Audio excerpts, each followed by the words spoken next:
Bring out the vault whip.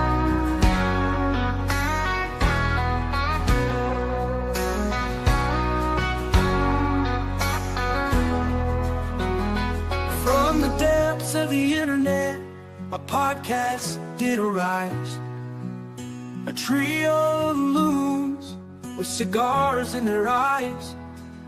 They've invaded the world with their smoky surprise. The Cigar Loons, they're oh so wise. Lunatic invaders of the cigar world, spreading smoke and laughter, their stories unfold. From the finest blends to the wildest tales, the Cigar Loons never fail to prevail. With their witty banter and infectious glee, they've captured hearts, you see. They're more than just smokers, they're a family, united by cigars, a brotherhood free. Invaders of the cigar world, spreading smoke and laughter, their stories unfold. From the finest blends to the wildest tales, the Cigar Loons never fail to prevail. They got the knowledge, the passion, the flair, a podcast powerhouse beyond compare. So light up a stogie and join the affair. The Cigar Loons are always there. Lunatic invaders of the cigar world, spreading smoke and laughter, their stories unfold. From the finest blends to the wildest tales, the Cigar Loons never fail to prevail.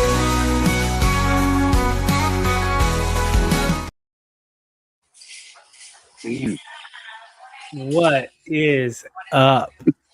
Yeah. Hola. Here we Yeah. go. Hola. Well, our fearless leader seems to have disappeared, so Well, I assume he'll be back shortly. I'm going to say today we have Domain Cigars and Daniel Lance. Yeah. Thanks for having me. Yes. Yeah. Thank you so much for coming on. I'm in a live cigar factory, so these are not prop people. These are actual cigar rollers. Yeah, no, we noticed that. Very nice. Very nice. That's incredible. Cleaning up at the end of the day here. Yeah. Just brought some more cigars up to me here. There you go. Yeah, it's always good getting a cigar delivery live. Yeah. So can't beat that. So man. Love that. You guys have to you have to wait for the other gentleman to come back, or nah, are we just doing it live? we can begin. Okay. Yeah, we don't have training wheels or nothing, so there he is. There we go. We scare him. Anyway. We scare him a lot when it gets like this, but you know, it ain't like we got training wheels or nothing. We just make him nervous. It's hello and good evening, everyone. Of course, to the podcast. Yeah. Live from England and also the United States. See what I mean? He's a bossy kind of guy. It's kind of like leaving the patient in charge of the asylum, you know? So are you actually in England right now? Yeah, I'm in England. Okay. So it's not that just that ain't no joke. Okay. So I was gonna say it's pretty. It's bedtime over pretty there. late. Yeah. So it's 5 p.m. 5:05 p.m. right here in beautiful Nicaragua. So we're on Central Time. So that's why the factory is still winding down for the day. Actually, it's 6:05 Central, so you might be on Mountain. No, we're Central, but we don't have daylight savings time. Oh, okay. So you don't yeah. play the game. Okay, I Yeah. understand. We don't I participate. understand. I So don't blame you. yeah. Pick one lane and stay in it, man. Speaking of conspiracies, right? Okay, so like because we're talking about daylight savings time. I watched Yeah. the last show. I always watch anyone's podcast I'm going on. I wasn't super familiar with you all's podcast because I watch a lot of cigar media and I just don't get to everybody. But I watched the conspiracy episode. I didn't hear you guys cover like what is the most modern conspiracy in cigars. I mean, it's cigar related. The most modern conspiracy in cigars right now. I mean, you guys know what I'm talking about, right? We do. We don't want to upset companies if we get into stuff like that. So we don't. Well, it's not going to upset anyone. This one's funny. Like this one's really kind of. I think like of all the times I met this gentleman, he would probably get a good chuckle out of it. Okay. Yeah. And that is diners, drive-ins, and dives. Guy Fieri. Oh, okay. Yeah. He's never actually swallowed a bite of food on the show. Does everyone know about this? Does everyone know about this already? I've seen it recently. Yeah, you haven't looked into started this? slowing down the videos, and when they've gone through all like 27 seasons, and they can't find him eating food anywhere. Yeah. Wow.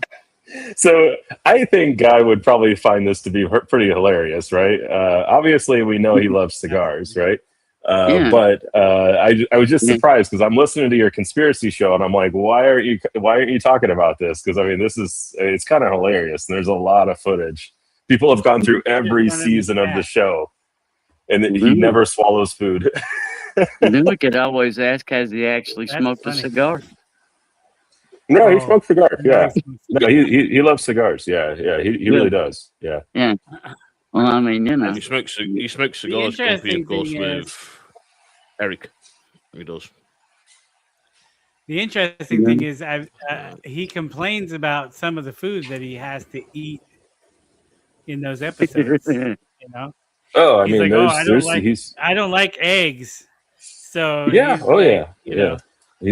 He's had to eat some pretty rough food, really. I mean, I've seen some of it. I wasn't an avid watcher of the show, so when people started talking about him not actually swallowing the food, I mean, I was like, okay, tell me more. But it's pretty funny. So there's a like a blogger online or whatever that went through every single episode and couldn't find it. So I was like, that's a lot of dedication. That's a lot of dedication to the cause to try to figure out if Guy actually swallowed the food. Yeah, that's some commitment to it right there. Yeah. Man.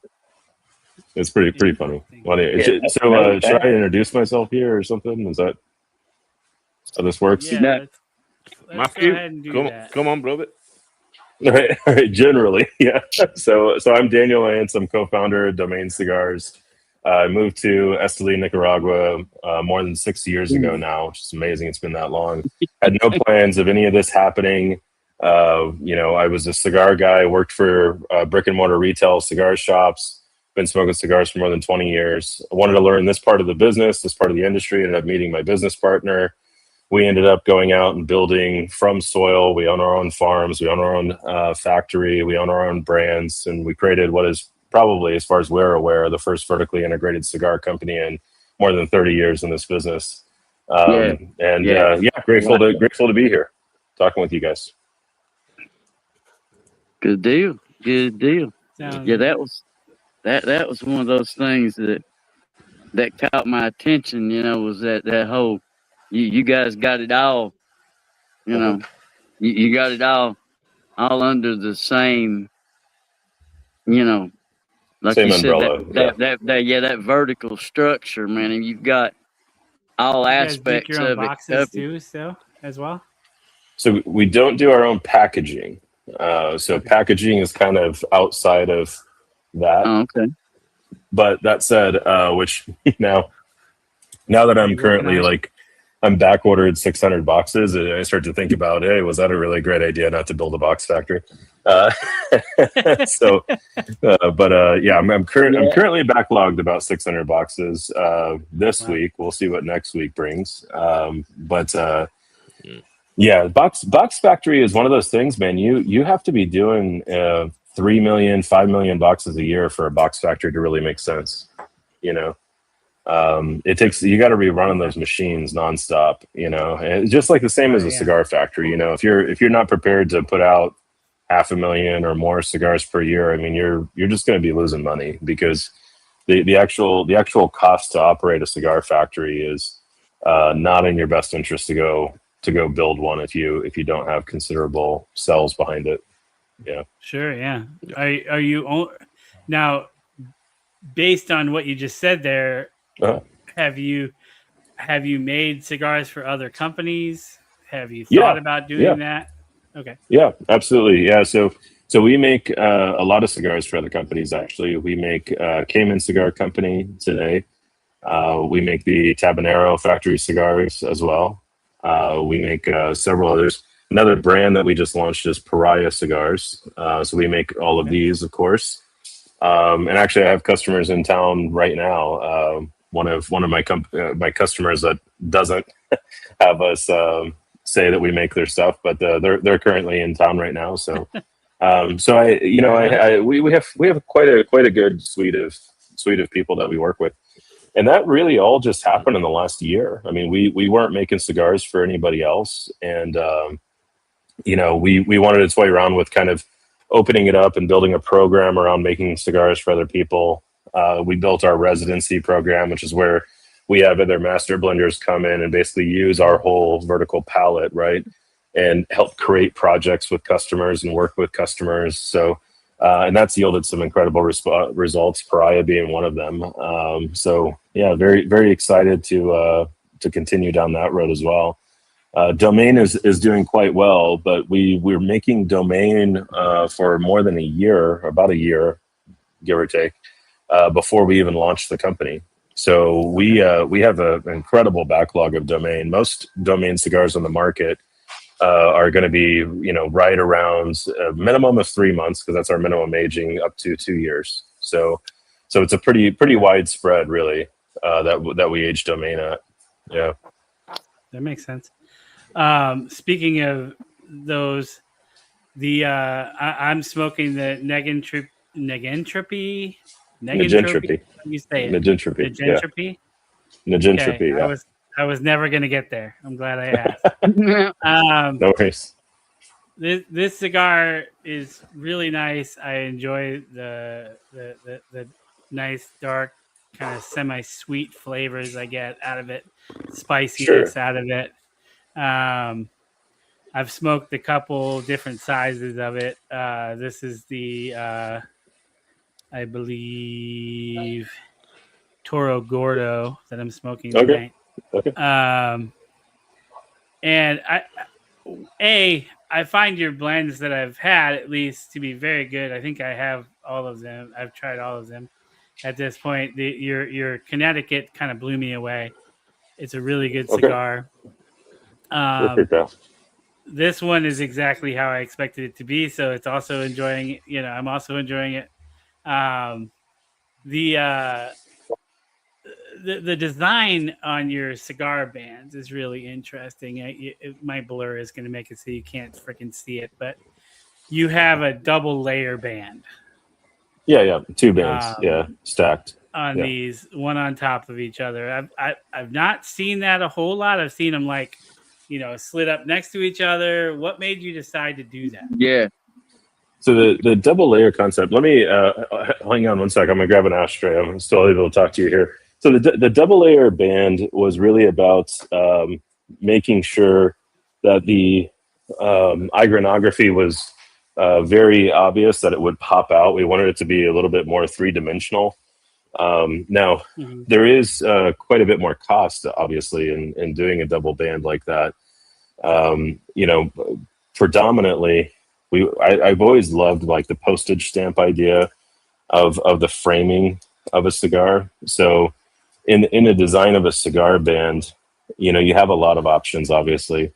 The background being the wrapper is usually a good choice, but I wanted the background to be the constellation. The original series of Domain is called the Constellation. So we wanted to kind of play on that, where we have kind of all the stars in the background, and there's a lot more symbolism built into it, but the framing of Domain there to kind of draw your eye into the name, I wanted that postage stamp thing to kind of curl around the corners a little bit. But it didn't quite do that in performance on the bands, because we use a really thick paper on those bands, and the curling off of the sides, I rarely see it. I really only see it in like really humid environments where the corners kind of curl over, which turned out to be a blessing for the packaging room, because the packaging room, they have to play heck with this, because they have two horizontal lines that they have to put the cellophane under in order to get them packaged. So that can create a lot of issues there that you just don't think about. You have to think about all the way down the line how each one of these decisions kind of impacts production. And so yeah, doing the double stack band. Whenever we made Pariah, for example, we did a triple stack band, but we did it all as a single component, and I'm very happy with how that turned out. So in the future, especially as we're concerned about cost, right now in bands per cigar, we're running probably versus industry standard, probably about 4 times the cost on industry standard as to what a cigar band will cost. So the bands are costing quite a bit. So we might in the future, not too distant future, consider revising that as to a single design that we can wrap around. And that will initiate some cost savings that will, probably help us skirt off needing to do any kind of price increase, which the cigars are really reasonable priced. They're all in that like $10 to $14 range, Absolutely. Yeah. And I really like the design, and I think you could do it in a way that you could still have that look with the exactly. one-piece design, Yeah, it's great. My sort of last question that I will ask right now before I send it off to the other guys. I am pairing this cigar with a bourbon tonight, a wheated bourbon, Penelope wheated bourbon. That's perfect. Exact. Yeah. It's pairing nicely. The sweetness really bounces off of the flavors that I'm getting on the cigar. What is your sort of go-to pairing? I would say sparkling water, which you'll regularly see me. That's not really a pairing because it's water, so it's just kind of a palate cleanser. And then coffee, which even though it's 5 o'clock here, I still have like an 8-hour day ahead of me. But I would say, coffee is my most common pairing, and the background of a lot of our tobacco actually has some coffee notes to it. So I have a hard time sometimes actually picking up whenever we're blending something that has a lot of coffee in it, because I'm constantly drinking coffee. But that said, I think coffee is a fantastic pairing for generally any of our cigars, and that's probably because I'm such a large coffee drinker myself. But as far as whiskey, wines are concerned, myself, Esteban included to some degree, we both like our national rum here, Florida Caña. Florida Caña Reserve 12 is a fantastic pairing, has a little bit of sweetness to it. If you want more contrast, the cognacs do really well. I would say anything that's going to open up the contrast of the cigar is always a good pairing. So that's generally where I go. So if I'm smoking something that is relatively sweet, then I want to drink something that's relatively dry. So for me, I'm going to go to like a Cab Sauvignon or something like that has a young Cab Sauvignon that has a little bit more dryness to it if I'm smoking something kind of sweet. And then the same is true if I'm smoking something that has a little bit more salt to it, maybe something something like a Sumatra or something along those lines, then I probably want something that has a little bit more sweetness to it. Sure, yeah. That's generally how I like to pair. I love it. Not that far off of where I'm at. So yeah. No, that's a great choice. That's a great choice for that Habano. Yeah. Awesome. Thank you. All right. Well, I will shut up for a minute and I will give it to Grumpy or Gaz, whichever one of you guys wants to ask a question next. Well, I'm Grump. well, I've got this Entropy. His Excellency, Yep. Bellicoso Shaggy, and of course I'm right now to the end of Shaggy. You know, but it's Yep. all still there. So you can see where I've started. Now, my first question is, um, what made you be so generous on that Shaggy part, man? Because I mean, Yeah. when people call a Shaggy foot, they give you a Yeah. little Yeah. bit of eighth or a quarter of an inch at the end of it down there, Yeah. and call it Yeah. good. This Yeah. thing's got an inch.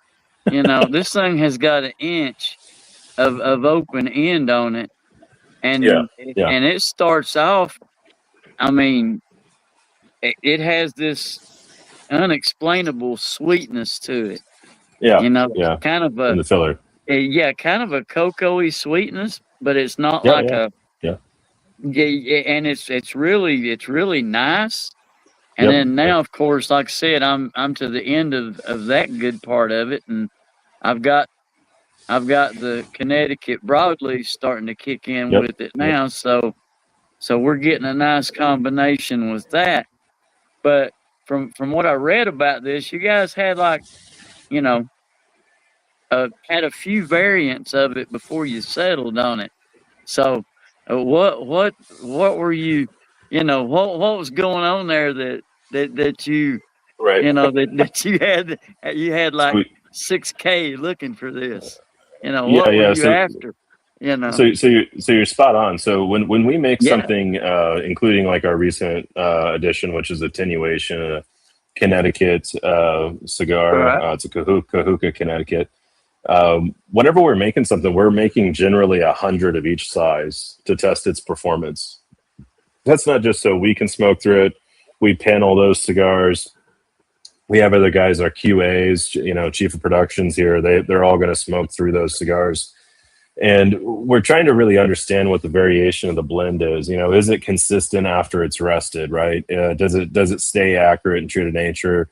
Have we done something in blending or with the tobaccos that's going to cause the cigar to have kind of, inconsistent results? And what we kept getting with that particular cigar, even though it's 90% of the blend of Negentropy, when you paired it against the contrast of that Connecticut broadleaf, and that is one of the best Connecticut broadleafs on the market. It's from Dun & Foster, a fantastic farmer out in Hartford, Connecticut. Right. Whenever you pair it with that broadleaf, we just kept getting a bunch of deviation in flavor, really wide deviations in flavor. And what it actually came down to was one of the Visos and Seco combinations where we basically had a ramp that we needed to put in the blend, and we needed to do that on one of the Visos in particular, because when we were blending it, one of those was recorded as a Seco, right? When they really should have been recorded as a thin Viso. And that was really, we only discovered that because of memory, Anthony, which was here during the blending. And mind you, this is like, it happened in this room. We're back in that corner over there. We're putting together cigars. We're writing diligent notes about everything we're putting together, as you do. And we still recorded one leaf wrong, right? And that just shows you how much one leaf can make a massive difference. So we had in our original plans for that cigar, and we still have plans of doing this, we have 9 different sizes. So every time we made a change and we thought it was production ready, we would go out and make 900 cigars, 900 cigars, 900 cigars. And we did that multiple times over.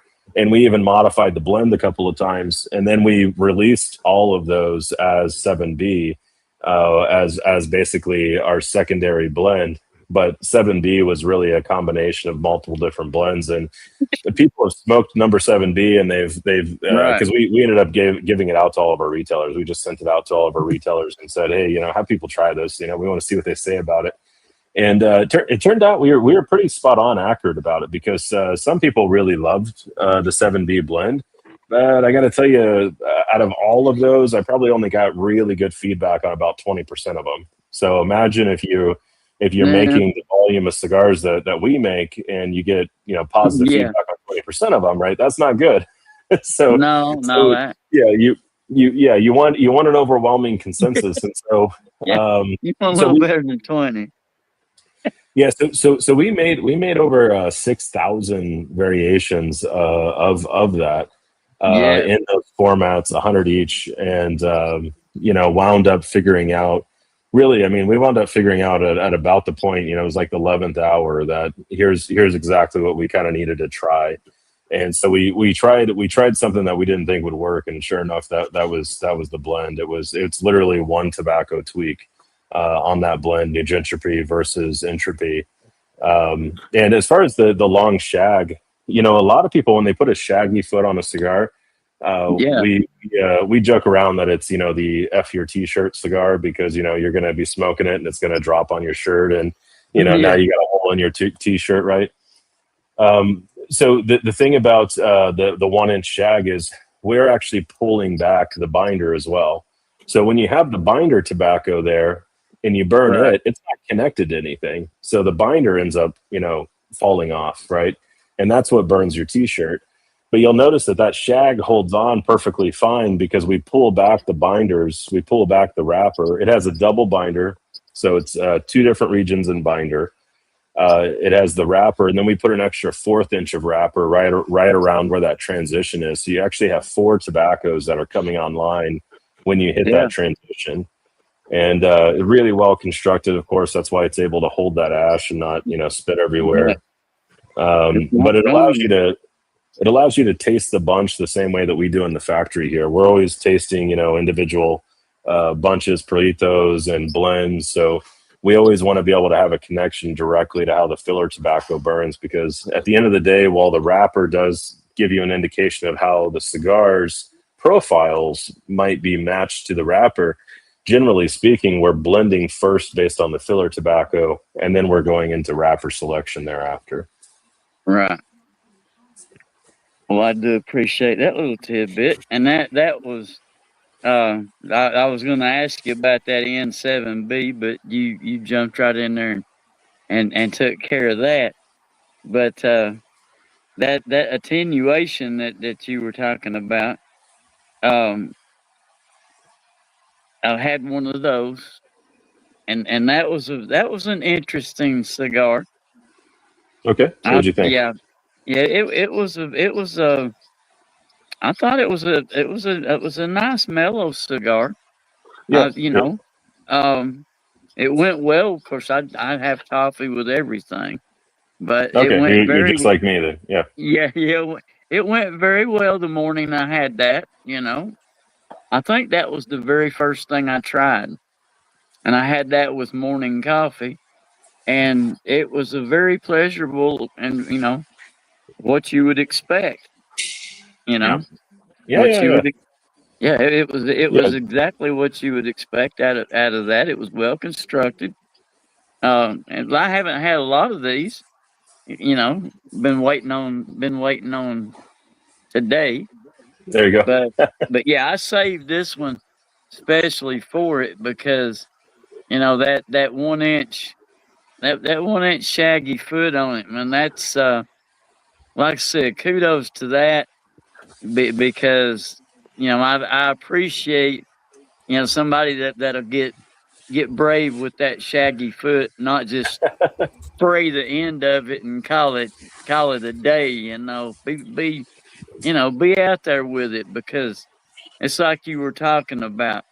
It totally changes the flavor game when you're starting your cigar out. Absolutely. It puts that little. It just puts that little different twist to it that you don't get every evening when you sit down with your cigar. A lot of cigars. A lot of cigars burn from brash to intense and sweet. Sure. And then you get something like this that starts out, gives you a whole different flavor profile. Then you catch up with the wrapper, and then you get to change again when you add the wrapper flavor in there to it. So I mean, and that's it's an interesting way because you know you have a lot more oxygen going into the tobacco as well as it's burning. So you don't have that constriction of the wrapper. But it still has good uniformity in the overall burn, of course, because the tobaccos are really well matched, but you know, they're really well balanced in how the blend's put together. But it just fell off. You just finally got the ash loose. So it finally got there and fell. But that transition, you're spot on. It happens in, you know, like a light switch versus a very subtle transition, which you have to kind of look for. So we wanted something that you didn't really have to look for, that you could, you know, obviously see, hey, here's what the wrapper and binder does to the blend, you know. Exactly. Yeah. Now, not sure how I'm going to get this band out of my way, but I'll figure that out in a minute. Well, I want to say hi to everyone there on YouTube, Gaz. also on Instagram, and also, of course, on Rumble. So hi to everyone that's watching, and thank you for joining us tonight on the podcast, as we sit, of course, with Daniel from Domain Cigars. So, yes, I'm going to take over a minute because I've got. Go ahead, buddy. Go ahead. Jump right in there. So, Daniel, you right in. and, of course, Esteban have launched Domain Cigars as a scale that is incredibly rare for a brand. New startup, of course, instantly jumping into the virtual integrated operation process of 300,000 pounds of tobacco annually with your own farms and, of course, the Tabacalera Familia de Sal C8 factory, combining the boutique adversary retail side. What was the most eye-opening operational hurdle you faced while pivoting into managing a massive supply chain from soil to smoke?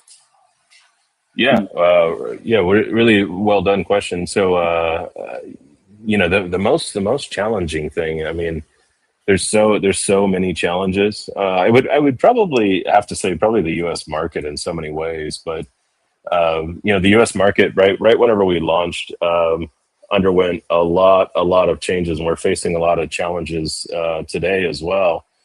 You know, there's more regulation in the United States than ever before, for not just new but existing cigar companies. So that's a big cause of concern for a great number of factories in this space. Certainly, you know, we've had our run at you know, tariffs, California UTL, now generational smoking bans in New York, and so on. So I would say just the attack on small business Americans, as we are also a small business operating in the United States. I think that has been a big challenge. But there's so many. Tobacco is like constant challenges, right? So if you, I generally make the comparison, you know, because I was an engineer. You know, an engineer likes to argue with you the same way that a pig likes to wrestle with you. It takes people about 10-15 minutes before you realize the pig is actually enjoying the wrestling. So that's a little bit what it's like being a small business owner today for a great number of people. But some things actually I've never talked about publicly. We were actually debanked as a company. You know, we were fully debanked. I opened our U.S. bank accounts, formed the U.S. company. The bank that we were working with literally took all of our money out of the account, put it into a cashier's check, sent it to me in the mail. So all the money that I had to operate Domain Cigars, the business, and this is before we even launched the company, just being a tobacco company, opening a bank account with, you know, a bank that, by the way, took huge amounts of U.S. money in bailouts, you know, quite literally debanked us. And I had to jump on the next flight out of Nicaragua to go back to the United States to intercept a cashier's check so that I could continue to, you know, run the business, you know, and go open, you know, all new bank accounts. You know, we had, you know, our accounting software our accounting software made a critical error, a critical error. And we basically got put on something called a match list, which most people have probably never even heard of match lists before. But we got mistaken by our accounting software for identity theft, right? And this quite literally shut down. This is after we launched the company, shut down all of our credit card processing for about a month and a half. I couldn't receive, tens of thousands of dollars in transactions I had in waiting. And they told me I would never receive them if I couldn't get off the match list. I had to hire drones of lawyers to go after our accounting software to rectify this issue and let them know that they had an error. And it quite literally concluded in, me talking to their security team, sending them a photo of me holding my driver's license next to my face and telling them, you have a problem, talk to my attorneys, and copying my 6 dozen attorneys that we had to hire for this. So just there's, but that is kind of small business as a whole today. Like there's so many prickly parts of the business. I don't like the rules. We play by all of them. I don't like them, right? We have all the state licenses. We have all of the registrations that we have to have. We have, we do all of our diligence there, and you can still be, just surreptitiously debanked, and given no explanation at all. They will not give you any explanation when any of that happens. We know that it's because we work in tobacco. They don't necessarily want new people on this block. And so I would say that but I wouldn't even really necessarily say that, all of those individual things are they the biggest hurdles? Probably not. Probably the same stuff that brick and mortar retailers in the UK or the United States are facing with regulation and bureaucracy that is driving business in these countries. I think that's probably the biggest hurdle or threat to us. Yeah, well, like you say, you mentioned, of course, generational tobacco ban, of course, that New York are trying to bring in. We've already got it. It's been passed. It's coming into effect in January next year. To be honest with you, them hurdles that you mentioned, of course, pretty much anyone starting in business, you're going to have them small little hurdles, different things, of course, as you're going. And we know if anything's to do with tobacco, people do not like the whole thing of tobacco. But of course, Domain places a beautiful emphasis on honouring, of course, Esteban's mother in the Hispanic process of curing and fermenting tobacco. So, of course, from a tobacconist perspective, how does the family-rooted fermentation methodology translate directly into the distinct flavour processes and the smoking experience, of course, if you call line cigars? So we don't. So right away, I mean, we don't really have a core line because we're, making our own tobacco. We have featured cigars whenever we don't have tobacco for them. They're not a feature. The Despinique process that he's referring to, now that's named after our brokerage, Despinique, which is named after Esteban Raul's mother, Aurora. And the Despinique process is meant to do predominantly one thing, and that is when you're aging and curing and fermenting tobacco, the tobacco is always mellowing. So you always start out with a fixed amount of intensity that tobacco is going to give you, and it's going to mellow, right? That's just the process of enzymic reaction. That's the process of oxytosis, which causes the tobacco to turn brown and so on. A bunch of other more technical ways that you can look at it. So when most people are processing tobacco, they're processing for weight, right? We're in a really unique situation where we're not necessarily focused on processing for weight alone. We're focused on processing for flavor. So whenever you take a couple of master blenders like Raul, who's had an incredible career working in cigars, like Esteban, who's also had an incredible career working in cigars, they're wanting to ferment this tobacco so that it can play a meaningful role in a blend, right? That is generally what fermentation is, always meant to be the outcome of. Now, when you're fermenting, though, if you're fermenting for weight, of course, you're doing the fermentation so that you get more supple flavor out of the tobacco. You can smoke stuff that's just cured straight out of the barn. It doesn't always taste great. Sometimes it does. It really can. But generally speaking, the Desponique process is a process where whenever we're putting together the pilon is the loaf. That's what it means in Spanish, right? And it's kind of this oval shape that we're putting the tobacco in.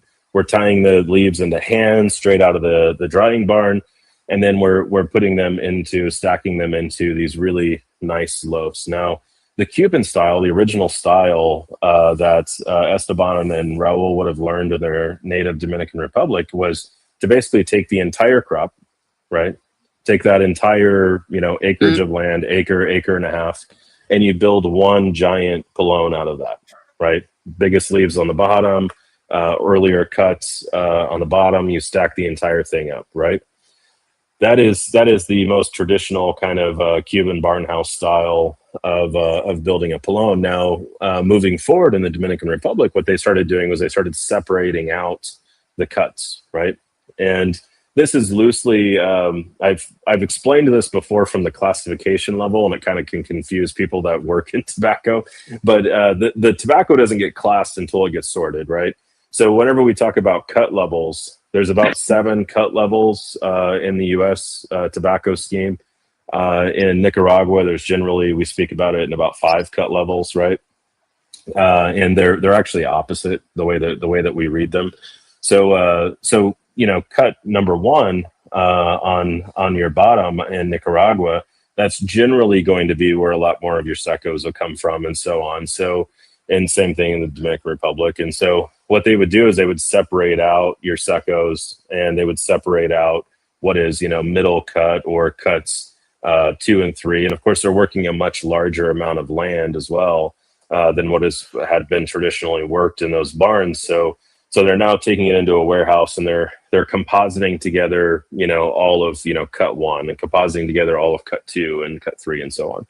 So that became pretty common, and those would be kind of classed out from there, where we're judging the thickness of the tobacco.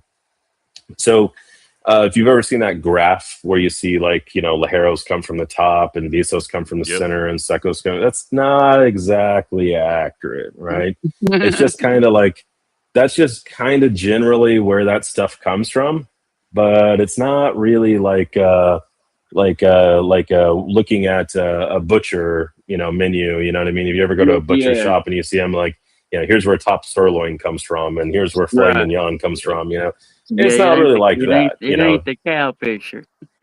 Yeah. It's not like that, right? It's just a generalization, right? Yeah. So what they started doing in Nicaragua was they started basically putting together your cuts 1 and 2, and then 3 and 4 into one pilon, right? And then they would separate out Ligeros, right?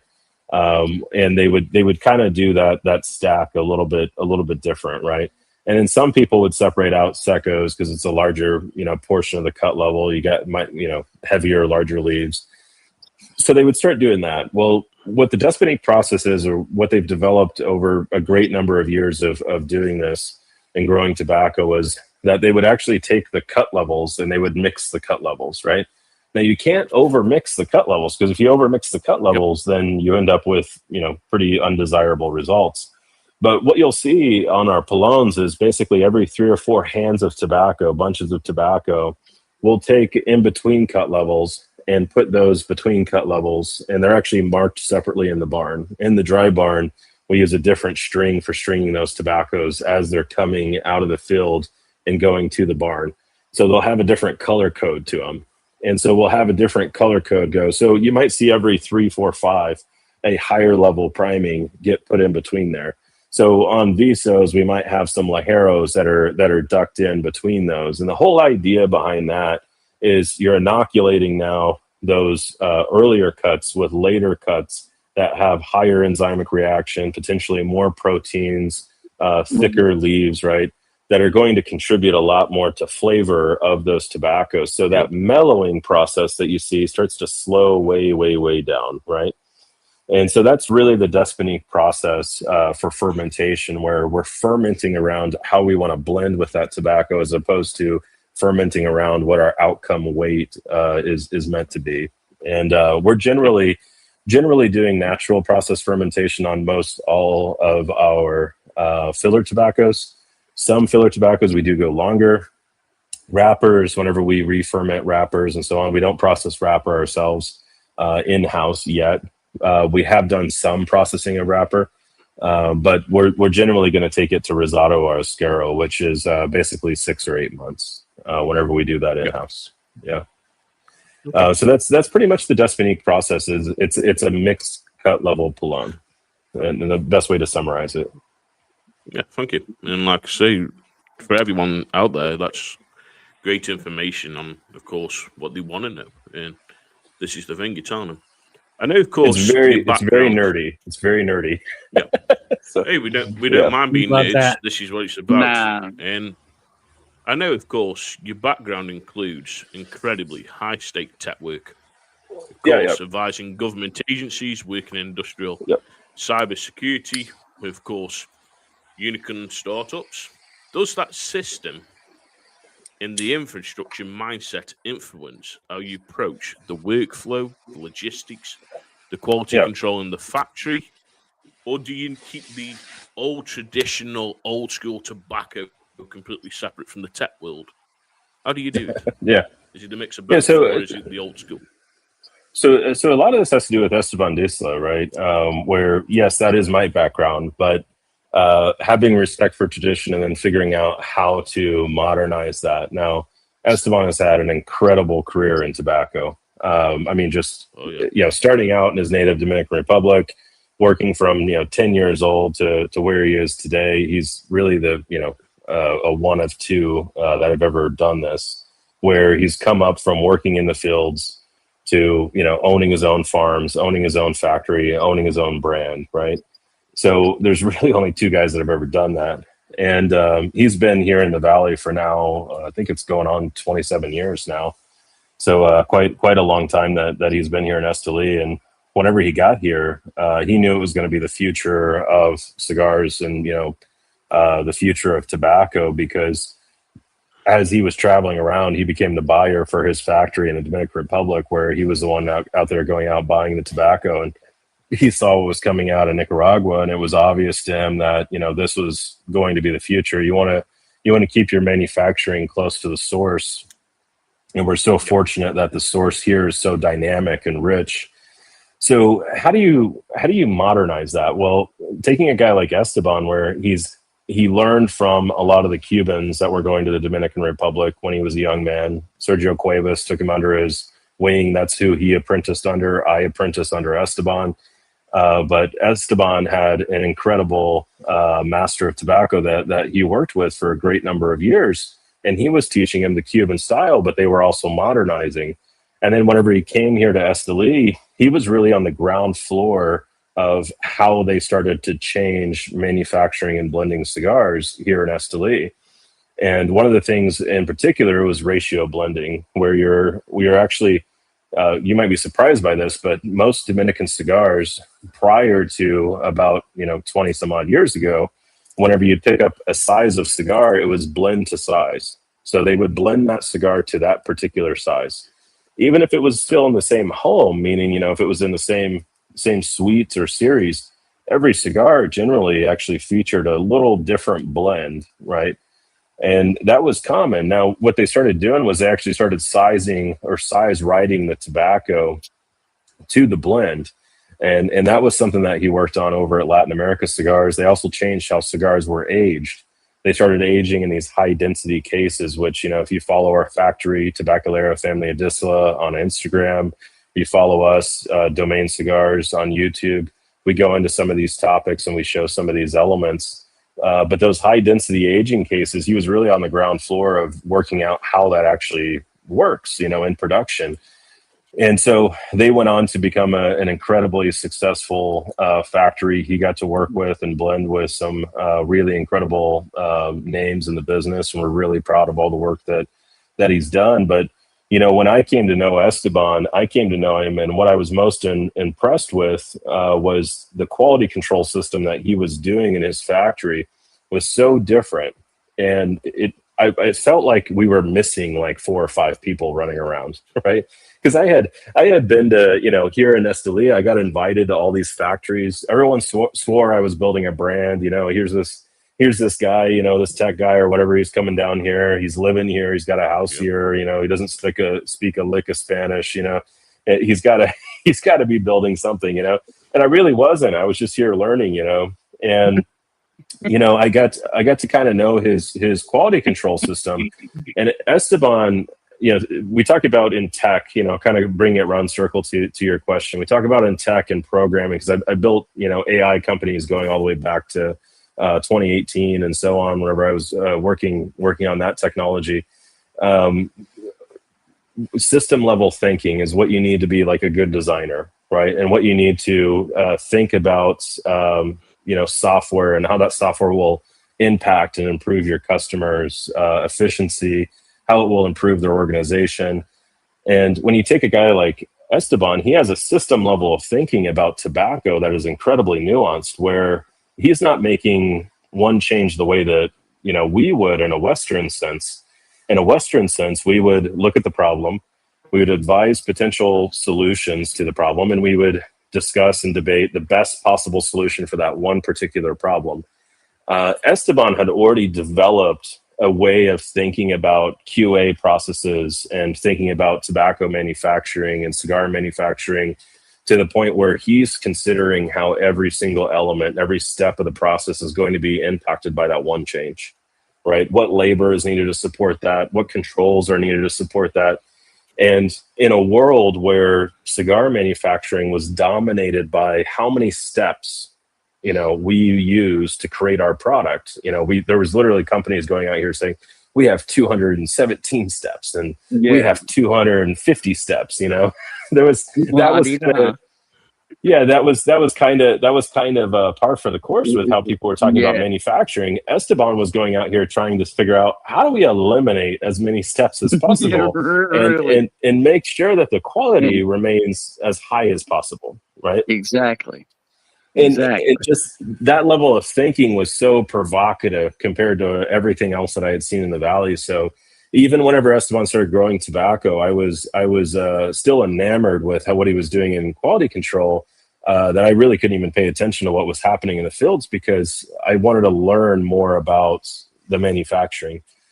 So to bring it all home, so much of what I did in tech does not apply at all to what I do every day today. In so many ways, though, we are implementing systems that enforce reporting and visibility of that quality control at a level that I've never seen at any factory. And I've gone and I've toured a lot of factories that have some very impressive QA systems, and there's certainly some people that I would give massive kudos to about how they've handled and solved some of these problems that we've learned from. But that said, I mean, the difference between where we're at in manufacturing today, where we will be in 6 months, and where cigar making as a whole has been the last 100 years, that 100-year gap is about to become so wide that it's quite exciting for us as a company because we are implementing a lot of tech. We have quality manufacturing. We have AI cameras, all around the factory. We have draw testing, iPads that are set up for doing draw test metering and SOP instructions for employees, and tobacco prep handling that's just totally modernized and digitized. And And as I've been writing that software and working through all those problems, you know, I'm overcome with the idea that there hasn't ever been a factory that has looked at creating software from the standpoint of doing more than just inventorying. Inventorying is really important, but we wanted our software to actually be aware of the tobacco, to be aware of the blends, how the blends were constructed. Right.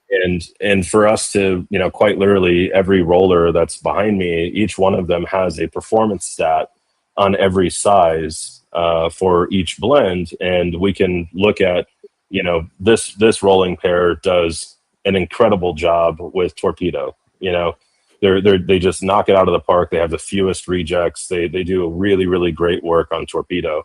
And so the next project that comes up that involves a lot of torpedo, they're going to take the lead, right?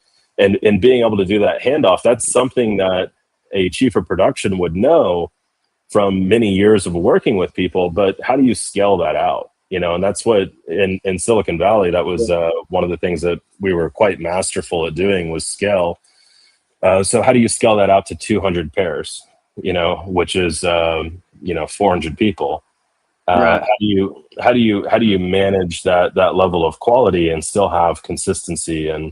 And right now, the solution that most all factories have is lots and lots of middle management.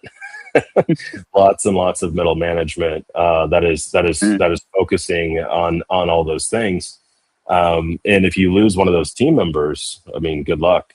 You know, you just lost years of data because it's mostly jumping around in their heads. You know. Yep. Right. That's the thing. Yeah, I mean, we run into that in the tech industry as well. Yeah. You certainly can. Yeah. Yeah, you see it with people that have been working there for years and years, and then they take all that knowledge in their head, and then they go to a different company, and then they implement that in a different company, and then you see that company go, and then someone that learns underneath them, they'll even go to another company, and it's the joys of cigars and the industry that we're in of this happening because people move around when they get better money offers to move, and that's the thing. But of course, I know when Domain launched in early 2024, you guys executed a brilliant stealthy marketing strategy by sending out unpurchasable 1 of 100 sampler boxes exclusively to selected retail partners before regular shipments began. What was the philosophy behind that rollout, and how did you nearly 2 decades of working in brick and mortar retail shape the approach of getting the word out? Well, it became obvious to me. I mean, all the years I've been working in retail, I appreciate you bringing that up because that is a huge impact to how we run the company. Frankly, it was obvious to me that retailers were not being paid as much attention to as they would like sometimes. And I'll give you an example. You know, I have a friend that's a retailer, and he goes, I find out about price increases from cigar media. You know, I don't find out about them myself. You know, I find out about promotions and programs through cigar media. You know, they're okay with finding out about a new cigar through cigar media, but we didn't want it to be. It wasn't an invitation. It was kind of deeper than that. We wanted to find brick and mortar retailers that we felt like would be great to grow with, that had similar philosophies and the products they put on the shelf. So we studied, more than 1,000 brick and mortar retailers and came up with a quite a large list of people that we thought were, really kind of the cream of the crop for our company. If we were to garner their business, we would, be in a great position in the future. Now, in developing that list, we did not expect all of them to bring in the product. In fact, it was a gift, to kind of let them know, hey, here's what we've been working on. We feel like you're like-minded in how you approach cigars. We didn't send an order sheet with it or anything like that, which actually we had people mad at us that we didn't send an order sheet. But where I'm from in the in the Midwest. I mean, I'm originally from California, but where I'm from in the Midwest, you don't give a gift and put a price tag in there as well. So we Right. we didn't Right. we didn't want we didn't want Yeah. we didn't want that to be the focal point. Exactly. So we sent out these custom 1 in 100 boxes, and we narrowed our list down to 100 retailers that we wanted to send these out to. We sent them out, and the response was fantastic. Really, it really made sure that a lot of the people that we felt were going to be the most important, the most critically insightful, really important as well. That they all had a pass at the product first. So that's what we did. So we put that together. We put together a launch video, which was few masters, just kind of discussing Esteban's background. He's a very famous factory manager and operator, but we also wanted to introduce to people, hey, here's everything that we're working on, and it's a lot. It's so much to introduce. A thought occurred to me the other day, a lot of times, and there's nothing wrong with this paradigm, but a lot of cigar companies are gas stations pretending to be oil companies. We are an oil company who owns gas stations, right? so we own the raw assets. We own the raw materials, right?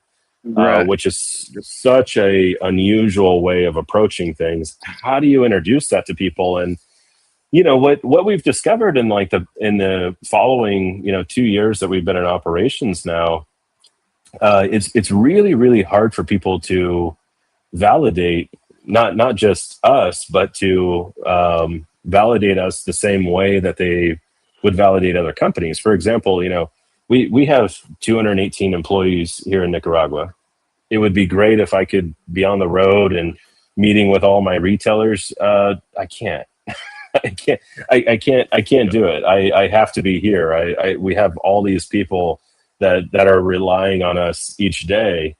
So for Esteban and I to split in half time, to be able to engage the consumers at the level that we would like to, frankly, it's just not quite as achievable, and that's really hard for a lot of retailers. They're like, hey, we bring in young new companies because they'll show up and do events on Tuesday nights, and for me that's a $1,500 plane ticket, and a $500 hotel stay, and a $300 rental car, and it'll probably be $500 for the rental car because I'm going to smoke in it.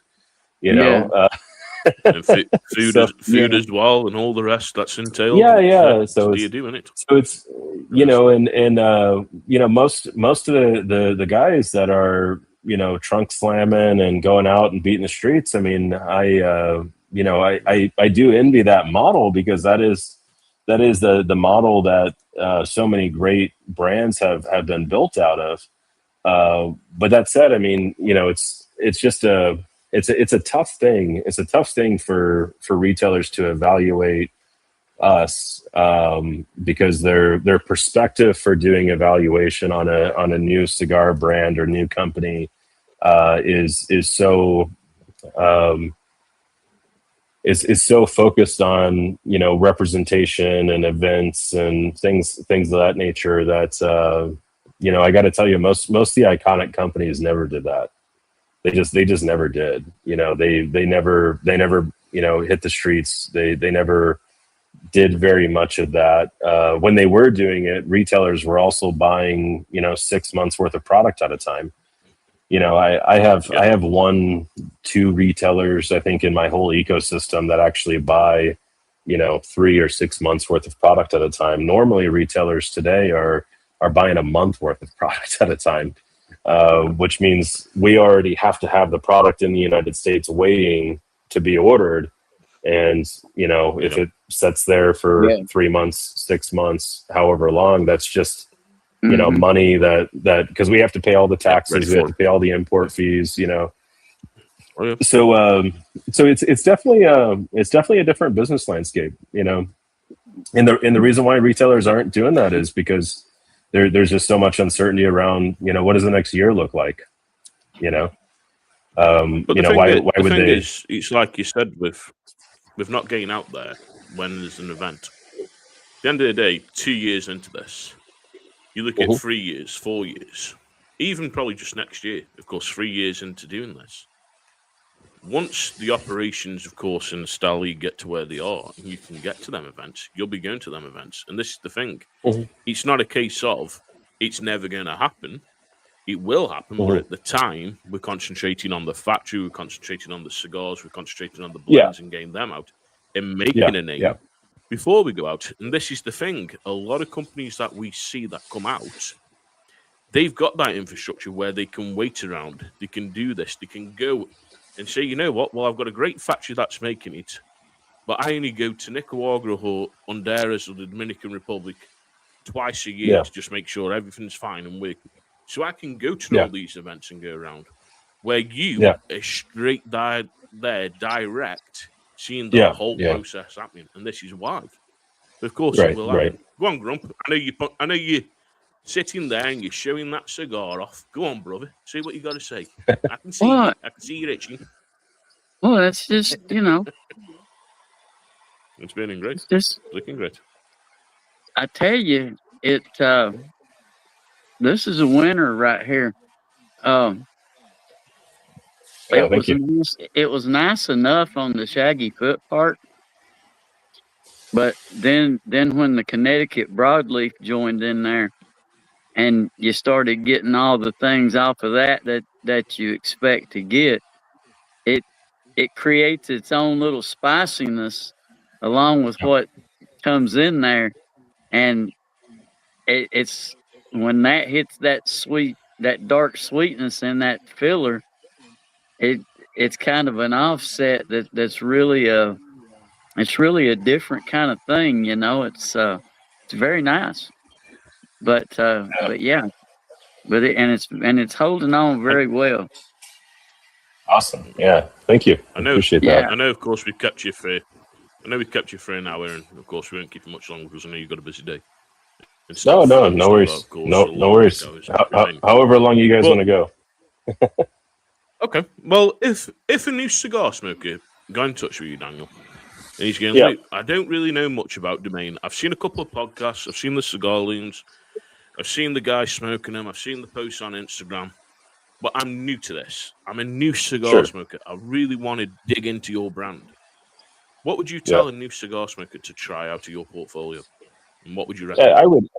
A great introduction to our tobacco would be Neutron, Mexican San Andreas, medium-bodied, which is an unusual profile to put on a Mexican San Andreas.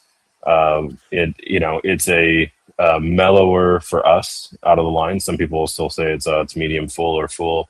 I would still say that it's medium in our spectrum of tobacco. Now, everything Domain is full spectrum blending, meaning all of our blends, including the Connecticut and everything else, all of them feature Seco, Viso, Ligero all the way through. The other blending style, most common blending style, is called selective blending, where you're selecting, just Visos, just Secos, right? Oftentimes negating Ligeros altogether. So I would say Neutron is a great starting point. Robusto, Robusto Gordo, depending on what size they typically like to get into. We have 9 sizes in that particular offering, so they're going to find something really close to exactly what they like to smoke. Cool. So, of course, Grumpy and Matthew know where I'm going. Yeah. And I'm going to ask it.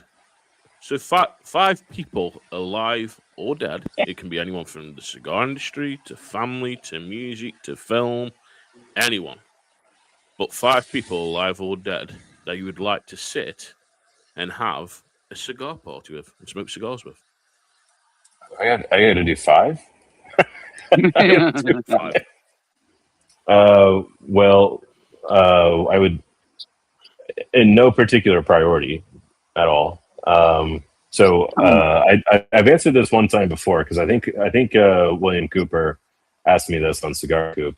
But I think I said Einstein, which is still true. I would like to smoke a cigar with Einstein. That would be interesting. Then probably my grandfather, which was my first introduction to tobacco as a whole, because he was an avid smoker from what is today an illegal age to be an avid smoker to the end of his days, and he lived quite a long time. So I would say my grandfather. So that's two. And now I have to come up with three other. Alive or dead.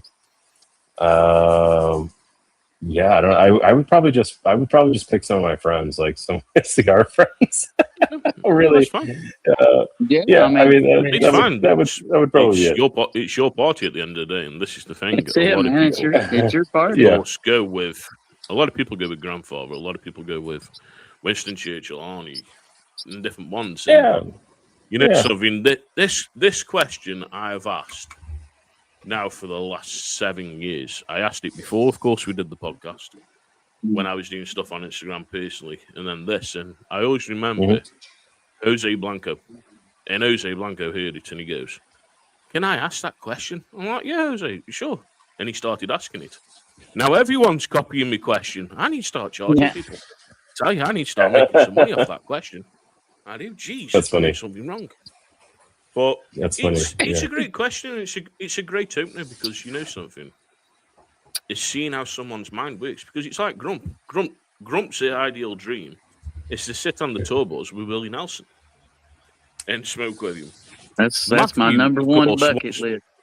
Yeah, Matthew wants to meet James Hetfield from Metallica. I've got James Hetfield on, but I would have liked to have smoked a cigar with Ozzy Osbourne. Because Ozzy Osbourne, he used to smoke Monte Cristos and inhale them 10 a day. And then he'd go to the record studio and he'd be like, "I can't sing today. My voice just isn't." No wonder you just smoked 10 Monte Cristos and nailed every single one. Right. But he's from the Midlands. Like I'm from the Midlands in England. So basically, when he left, a lot of the industrial side came to fruition. And it's still here to this day. So, of course, getting with him and asking them questions, but I'm just checking out the comments, and of course, Twisted has said he liked talking to you. We've just had, of course, from Distinguished Gent My Ash. So, up, of course, to Mike, one of our friends. Yeah, man. He spoke from your line of cigars. What is your go-to stick that you can't get enough of and surprises you every time? So that's from Mike at Distinguished Gent My Ash. I would probably have to say Negentropy, where just because you said surprises you every time, Entropy changes. It has so many layers of flavor to it. It's one of those cigars that it's predictable in that the layers are generally going to come on with the same notes. Right now, those notes, it might be 6 chords that are really distinct, really clean, and where those transitions happen are like this thread that you have to pull each time. So I would say Negentropy in that regard. It's also good way to explain it. It's also it's just very tight music, right? So it's also a cigar where it's a full body Habano, which is quite an unusual thing for a featured offering, where full bodied Habanos kind of always were like this limited edition thing that you would see. Full bodied Habano was, not considered something that you would do for prime time, but there's always a lot of sweet Habanos that fall into a very predictable kind of melody. And it's not that I wasn't a fan of that because I think it is probably the right thing to do. But you'll hear cigar makers, cigar brands talk about all the time, they didn't know why this didn't work. They didn't know why that didn't catch, you know what I mean? And a lot of times it's on those kind of sweet, predictable Habanos where, for whatever reason, the marketing, stripped up the cigar, or maybe just the time of year that it came out even, put it out of a sell cycle. And so So I find that even though that's a classic presentation of a Habano, is to put it kind of sweet molasses, bit of spice, bit of black pepper, and that's kind of it. It can fall victim on the shelf, and full body Habano it risks not being well understood. So Habano is one of those things that so many cigars are released each year in Habano.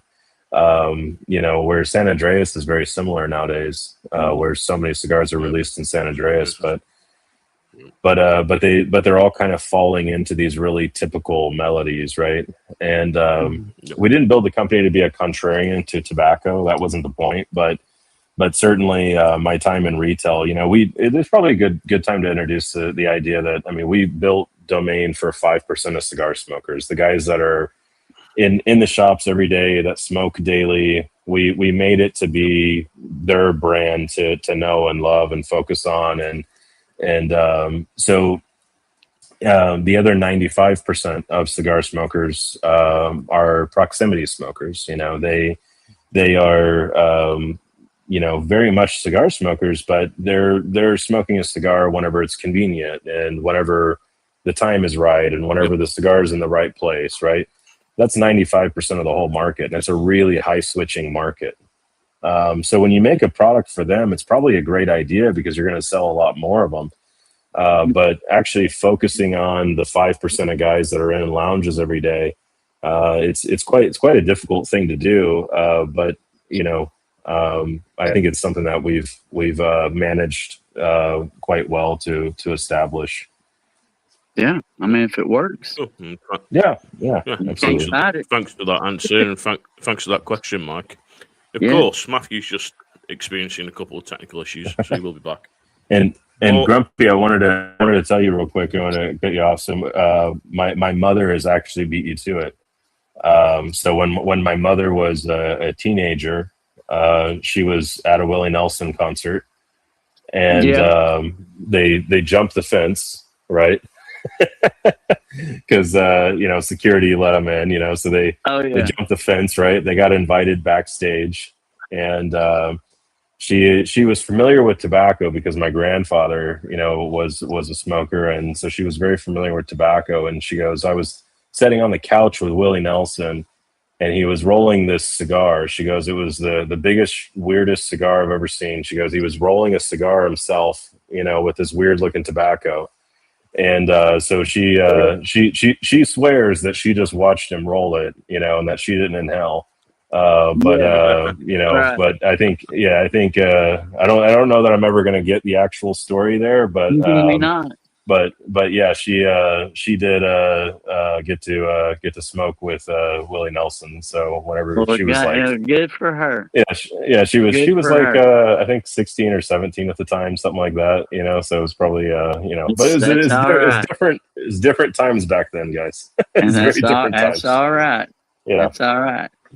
Good for her. So of course, we know 2 years now of Domain, of course. Yeah. Where's the next course? 3 years. Where does the next 3 years put Domain? Which is the 5-year window for any new company coming around the 5-year plan. Yeah. What do you see? Yeah. So, I think as far as releases are concerned, this next year, I mean, we had a lot of really substantial releases at the trade show this year. I could foresee this year coming up at PCA. It's probably some of the most aggressive releases that we've ever done. And I mean that from the innovation standpoint, some of the most innovative stuff that we've been working on coming out with now for more than a year, including stuff that we're working on for Braya, stuff that we're working on for Domain, right down to, us reinventing the cigar mold, Ligo La Forma cigar molds, where, we're going to be doing a lot of really interesting stuff with that technology coming up very soon. So I think the level of innovation is just going to continue from here. The quality of manufacturing.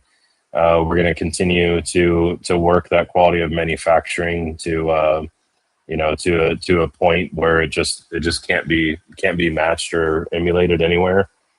We're going to be looking at visibility in a very unique way. The modern market, especially for smokers that are around my age, right, which is Gen Y, they're very focused on trust as currency, right? So trust as currency is something that speaks to the younger people. It speaks to the older generation as well, and a big part of that is having open visibility of all of these things, our manufacturing processes, how we create the quality products that we put on the market, why we've that transparency. And I think that's a like.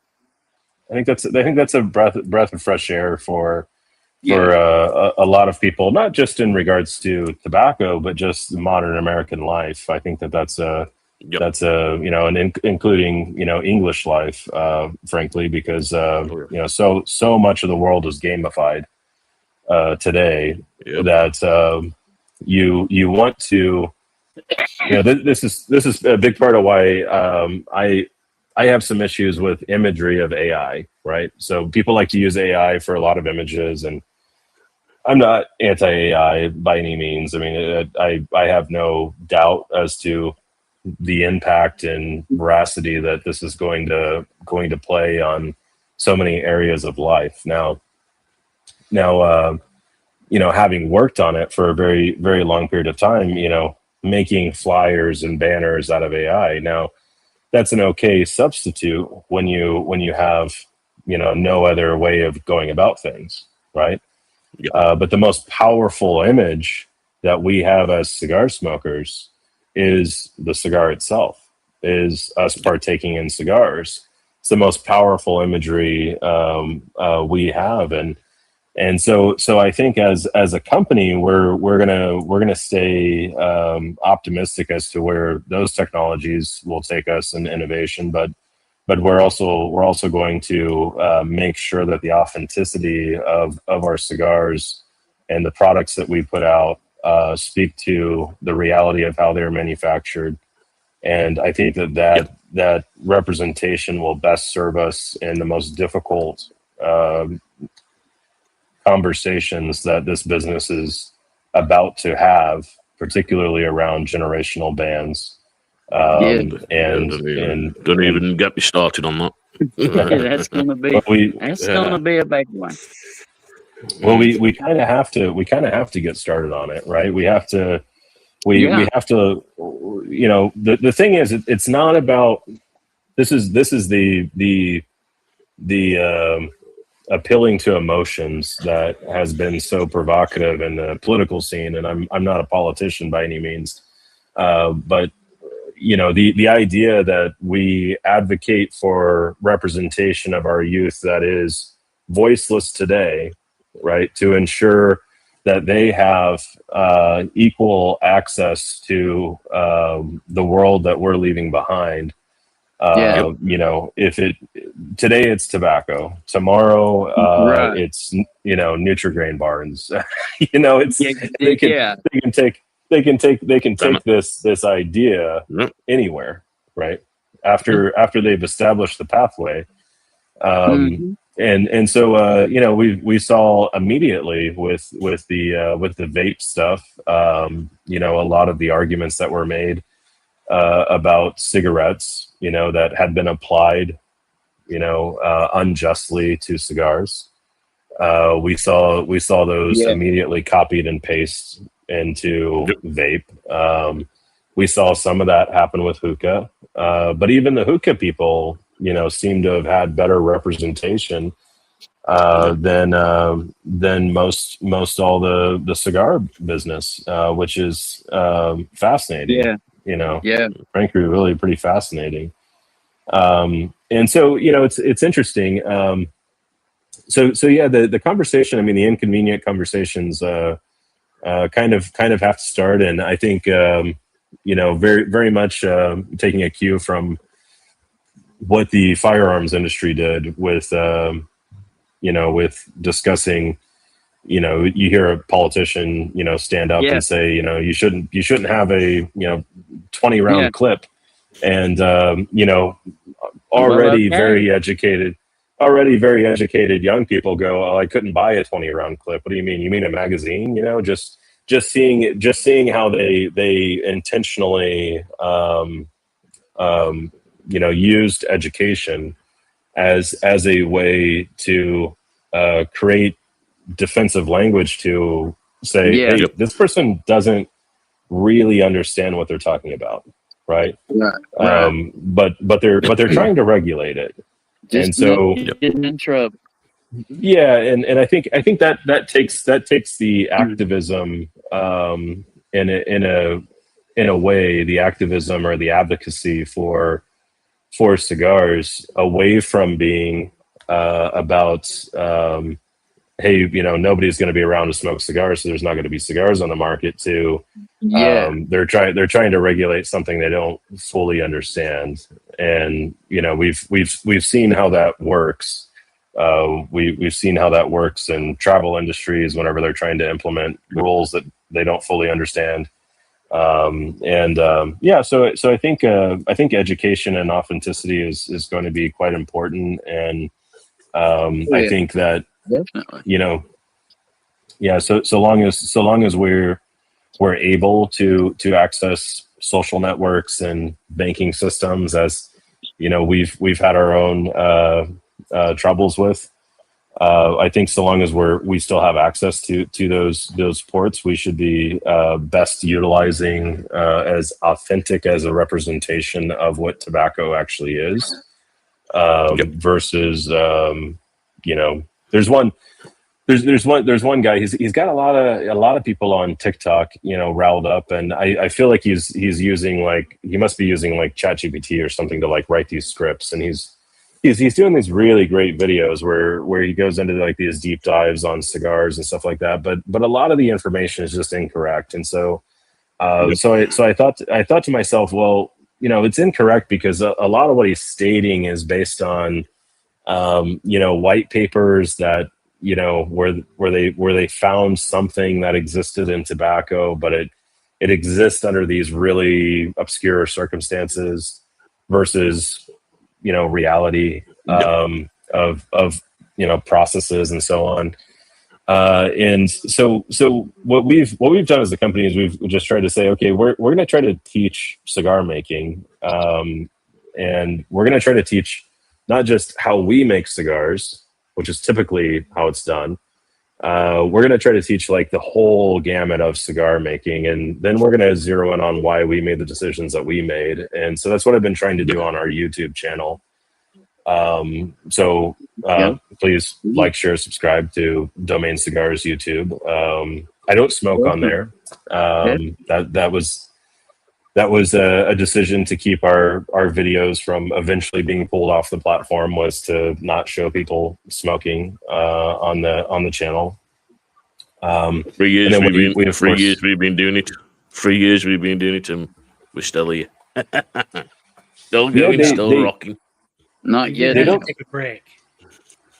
Yeah, they don't seem to care about live streaming as much. On consumption, they don't seem to care about live streaming on consumption, but there is a rule that you cannot show consumption on YouTube if you're uploading a video, because they see it as even a lot of the wine and whiskey channels and so on, they can't show themselves actually drinking, consuming anymore.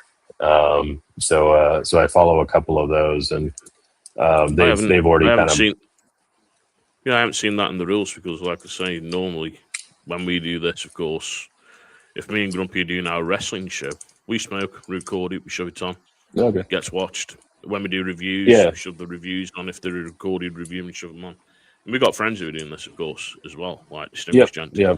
And he's uploading. I think the whole thing with generational tobacco bans, and I got into this debate with a cigar lounge in the UK, and they've got one of the biggest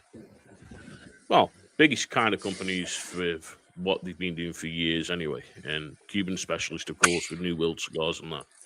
And even though, of course, the importers fought against our government, they lobbied against the government to get these laws changed, the fact of it is none of the companies in the US that supply the cigars to the UK, like Arturo Fuente, JC Newman, Rocket Patel, and so forth, none of them came to the UK to fight it and lobby it in the UK.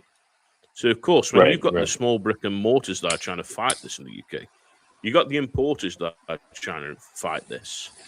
When you haven't got the companies to back them up and put the money towards it, it's going to get passed. And this is what's happened in the UK. Now, I'm a Gen Y. I was born in 86. I was. And it's always been the age of 18, you can smoke, you can do this, you can go drinking and everything. Now, this is going to stop my son, my daughters, from ever smoking because they were born after 2008. And our law is now, after 2008, anyone born after, they're not going to ever be able to smoke. So when my son turns 18 and he says, you know what, Dad, come on, we're sitting in the garden and want to smoke a cigar. Well, no, you can't. They still haven't ironed out any of the processes of, if you're sitting in a garden with your kid and they want to smoke a cigar, are you going to get arrested? Are you going to get prosecuted? And the fact of it is, as me and Grumpy and Matthew have spoken about, is this a case of, it's not about cigars, it's not about cigarettes, and it's not about vapes. What it's down to is nicotine. Because of the benefits of nicotine. As we know, shove a nicotine patch on your area that's hurting, it takes it away. We know the benefits of nicotine. And of course, we already know at NATO when all the power players play together and they're all pissing in the same pot, it's a case of 2030, everywhere around the world is going to be smoke-free. Well, hang on a minute. When you look at it on a mass scale and you're going to go for 2030 of taking this away, that's yourselves out of business. Every single cigar company that's been around for 30, 40 plus years, out of business. Your importers out of business. Your rollers, your bunches, your box makers, your band makers, all the B&Ms, all the cigar lounges, out of business. That have been doing this for decades. Where can you see them now going from that to getting into a new job sector? You can't, because at the end of the day, it's going to be hard for them to go from that job sector, what they've been doing, into a new job sector. That. You can't replace it. You can't. No, you can't replace that. It's just stupid. And New Zealand changed it. And from what I seem to think, England's going to get to the same point because England's going to go, you know what? Our biggest tax income is tobacco, the same as alcohol. That's where we get all our taxes from. It's tobacco and alcohol. You take that, what are you going to do next? Alcohol? Alcohol's killed more people than having a cigar. Yeah. Yeah. And this is the thing. It's just stupid when you've got these people that don't smoke and don't understand of smoking a cigar, chatting to different people around the world. Me and Grumpy and Matthew have known one another 3 years and never met. And we do a podcast. We've never met. We met on TikTok. And we chat most evenings. We chat to other people on TikTok, of course. Distinguished Gent My Ash and different people. Of course, Twisted and stuff. We chat to them on there. So you're having a cigar, you're having a great conversation. It can be anything about sports. It can just be daily life. And they want to put that in to say, sorry, but we're going to take this away from you. Well, why? Because you don't smoke. There's a thoracic surgeon that we know, and he said, most of my surgeries that I do aren't from cigar smokers. It's from cigarettes and dippers. Well, come on. If the evidence is there, and this is the evidence that Arturo Fuente, JC Newman, and so forth are taking to the FDA, they're taking to the power players, and they're saying, look at this information. Why is it that they aren't supplying that information from the United States to England, so we've got the same information, so we can whack it at our government and say, look, this is what's going on in the States. Read the articles, because it's the same stuff as what we've got in the UK. Let's fight it.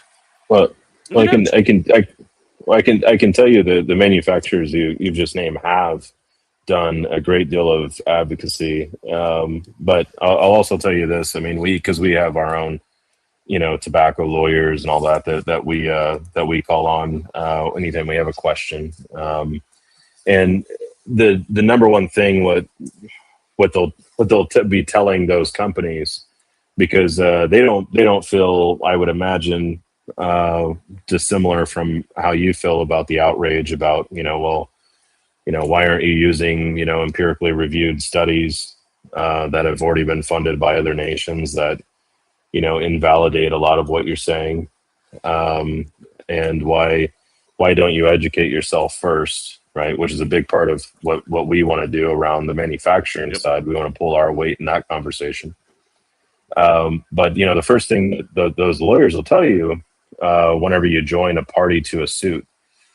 So what they'll tell them is, hey, don't talk about this publicly. So whenever they go out and they party together, where basically one of them is going to file and the others are going to become a party to that suit, then they'll be kind of bound by the conditions of what they can say publicly. Right. But I'll tell you, I mean, just some of the names that you mentioned there have done some really fantastic advocacy around the world, and certainly they have more ability today than I do to go take on the world. I don't have a market in the UK. I wish I did. I don't have a market in the UK. So I can submit comment, of course, and will. But that said, that's the extent of what I'm able to do. The bad thing about being in this position and the advocacy only coming from companies such as ours versus podcasters and consumers is that it always looks like we're advocating for what they already have decided is bad, and that makes us an adversarial opponent most of the time, Right. and how they immediately perceive what we're saying. And that's part of why I wanted to take the initiative to, how about we teach people how cigars are made, because we're not using inauthentic fillers. We're using sometimes some scientific language to describe what we know factually about the product that we're enjoying. But we're not doing science as marketing.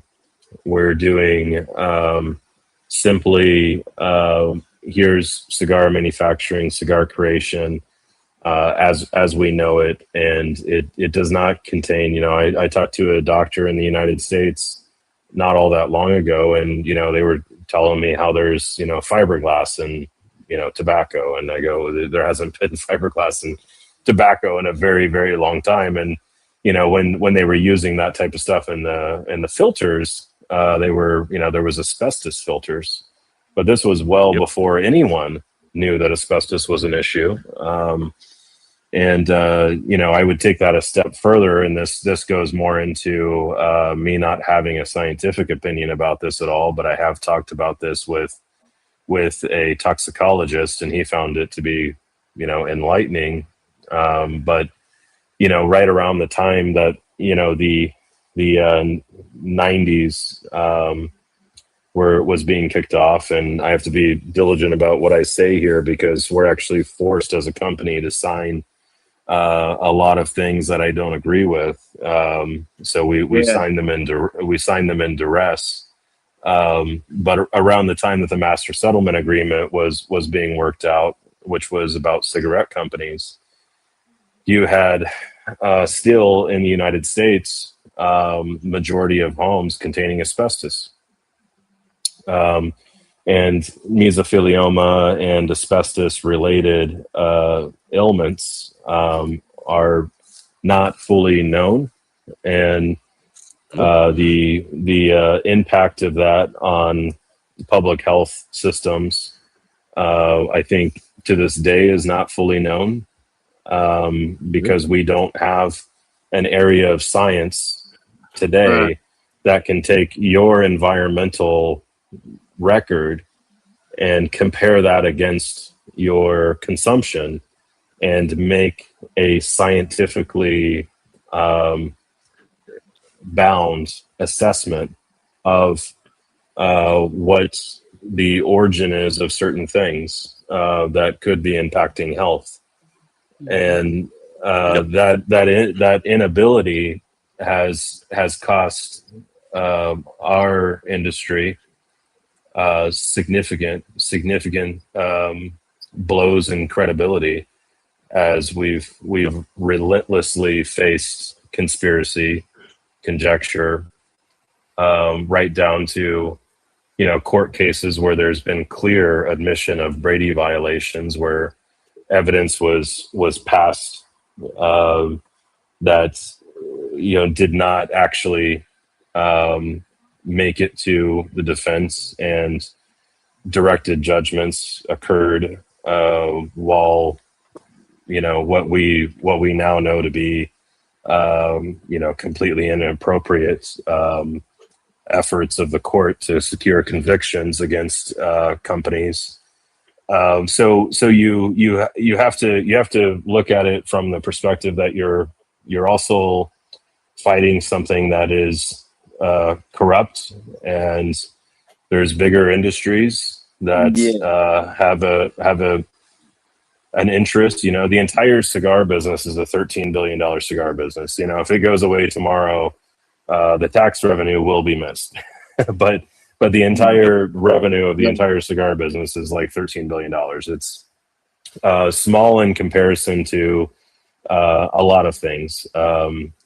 It matches the overall revenue of all of the AI tech startups, including ChatGPT, Anthropic, and ChatGPT is OpenAI, Anthropic, and Grok, for example. I mean, all of their revenues combined barely match what the cigar business is yearly, which is kind of a fascinating thing to look at.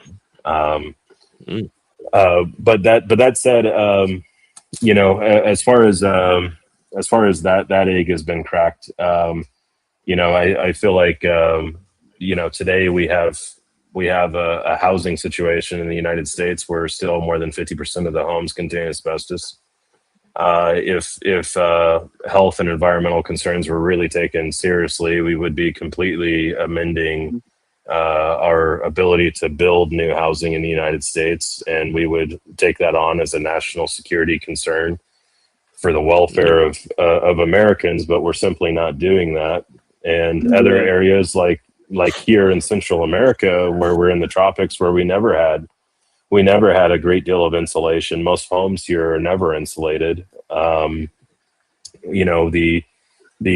rates of lung cancer and so on are staggeringly low, and these people smoke nonstop. So Costa Rica, for example, has one of the longest life expectancies in all the Americas. The life expectancy in Costa Rica is like 103 or something. I mean, it's outrageous, Yeah. You're right there, and you know something with asbestos anyway. And I know from, of course, a UK standpoint on it, a lot of the old farm agricultural buildings, of course, were asbestos sheets. Now they've got rid of it, and it's a composition of fiberglass and cement in the sheets to make them strong enough to withstand. And we got rid of a lot of it because asbestosis, as it's called over here, is deeply rooted. And of course, they did a lot of research on it with the coal miners when they were getting down to the coal mines. Of course, getting the coal, they were getting asbestos, and of course, getting different lung issues. So we've done a lot of research on it here in the UK. And to be honest with you, you look at cigar smokers and the age of cigar smokers, 110, 108s and stuff. So when you look at that and then you look at cigarette smokers, as we know with cigarettes, it's not natural nicotine, it's not natural tobacco, it's misshaped cuttings, different dyes, different chemicals to put into it, with the additives and everything. That is a cigarette, where tobacco in a cigar is natural. It's a natural plant. It's being fermented. It's being changed to get them different tastes. It's natural. There's nothing pumped into it.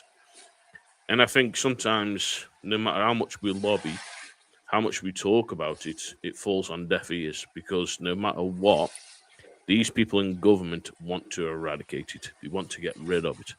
But they get they eradicate that. What they're going to do next, and as Grumpy said before, and we've said on the podcast, they're going to get rid of tomatoes that have got nicotine in, going to get rid of eggplants that have got nicotine in, and so forth. Yeah. You've got to look at the industry on the total of, let's hit the alcohol industry more, because alcohol has caused more damage than anything. Not from smoking a cigar. It's the alcohol industry that's caused more. It is. Well, I think, alcohol's definitely been a thing for some. But, it's for me, it's not about picking on other businesses, and I'm not suggesting you have. And definitely, nicotine is so bioavailable to us. Tobacco is so genetically similar to us, where it can be easily absorbed into a great number of our organs, where things like tomatoes and eggplants and so on, because I've heard that one a great number of times as well, and that was part of why I actually talked to a toxicologist about many of these things, and he goes, that's true, but it's not bioavailable. So the nicotine that is in a tomato, the nicotine that's in an eggplant, he goes, is it there? Yes, but he goes, it's not actually bioavailable to you, and you won't be absorbing much or any of that nicotine. And in fact, the amount of nicotine that's even bioavailable on a cigar is not very good. And this has been studied really well, where at universities, they've put patches that will read out blood content of nicotine on people. They've studied people who chew, people who smoke cigarettes, people who smoke cigars, and the actual consumption is fairly low on a cigar, based on these studies. Now that's a reference to a white paper from a university that you can look up, where they've done that study. I think it came out to something like 10 milligrams of actual absorption, which 10 milligrams of nicotine is like, it fits on the head of a pen. It's a very very small amount that you're actually able to absorb. So that's pretty fascinating. But the whole idea behind a lot of these bans and controls and so on, it's an authoritarian idea around, we have something as Americans called the pursuit of happiness.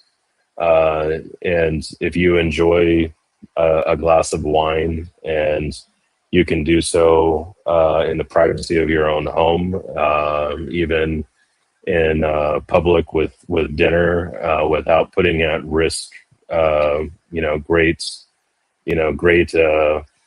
public jeopardy to your fellow Americans or your fellow Brits, right? Then that should not be something that is so overly regulated, right? Right. That does not, on its face, need the amount of federal controls that, say, a militia needs, right? Where that might need, well-regulated controls because of its intent for things like Valkyrie. We have in the United States, more than 3 federal organizations that we're having to report to in some capacity, right? That is an incredible amount of oversight for a tiny little cigar company from Kansas. So So it's but it has everything to do, I think, with the amount of potential upside that they see. I've heard things from people that were around in the 90s when a lot of that was kind of being kicked off. A lot of it seemed to stem from tobacco's unwillingness to engage in other less savory things. I'll leave it at that. Where the coffee industry was much more willing to engage in those things, and now the textile industry seems to be much more willing to engage in those things. And so we've just kind of seen the modern day spice trade dictate who is a good apple and who is a bad apple.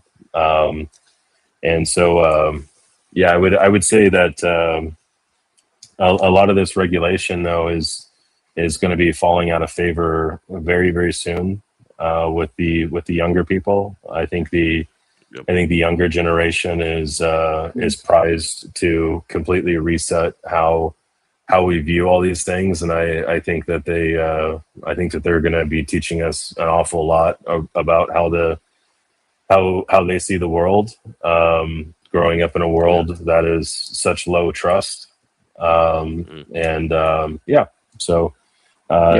all just kind of goes back to what I was saying about trust being your currency, and if you can't show like chew, for example, most of the nicotine is not bioavailable in chew. So the way that they make your chew is they use sodium bicarbonate, which is baking soda.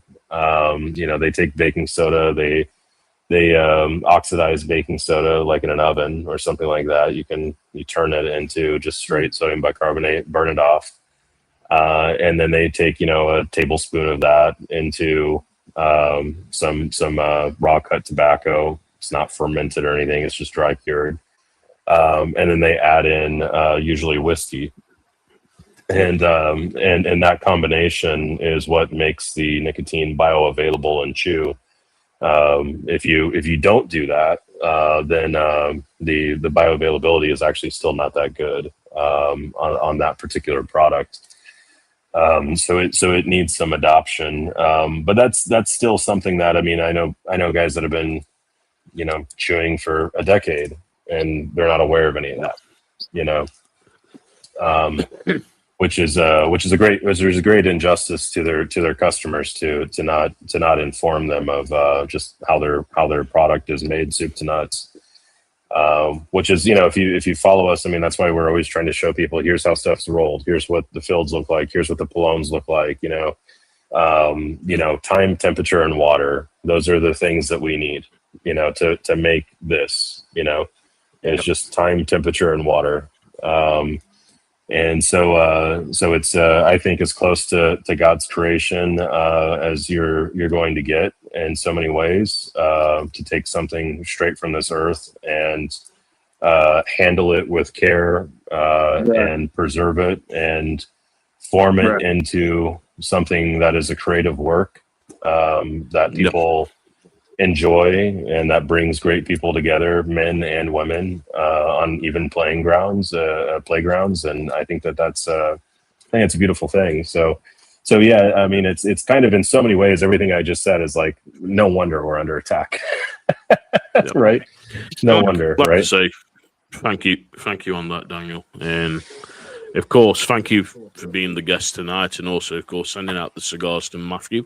I can't wait to get my hands on them because they're sitting in Matthew's humidor, and my friend's going to be bringing them back to the UK, so I can't wait to smoke my ones and everything. Okay, perfect. And I know, of course, Matthew's been enjoying, and I know Grumpy's been enjoying. But thank you again for being the guest tonight. Of course, we are live, everybody, next week. Again, it's 7 p.m. Eastern, 6 p.m. Central, 4 p.m. Pacific, and, of course, midnight in the UK. We do apologise if you're in the UK. But if I'm up, you're up, and you're watching. But from me, as always, stay smoky. Matthew. Don't start none, won't be none. Catch y'all later. No. Grumpy. Hey, I love y'all. Abba Father loves you too. If he ain't driving the bus this year, you better switch seats. Road's already bumpy. Just gonna get worse. Catch me later. Night, y'all. Thank you again, Daniel, for being on and being the Yes. guest. It's been a Appreciate pleasure. you being here, brother. Yep. Enjoy.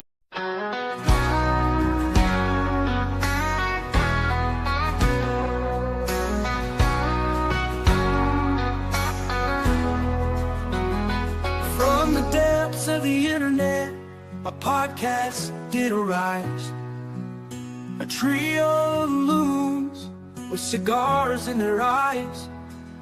They've invaded the world with their smoky surprise. The Cigar Loons, they're oh so wise. Lunatic invaders of the cigar world, spreading smoke and laughter, their stories unfold.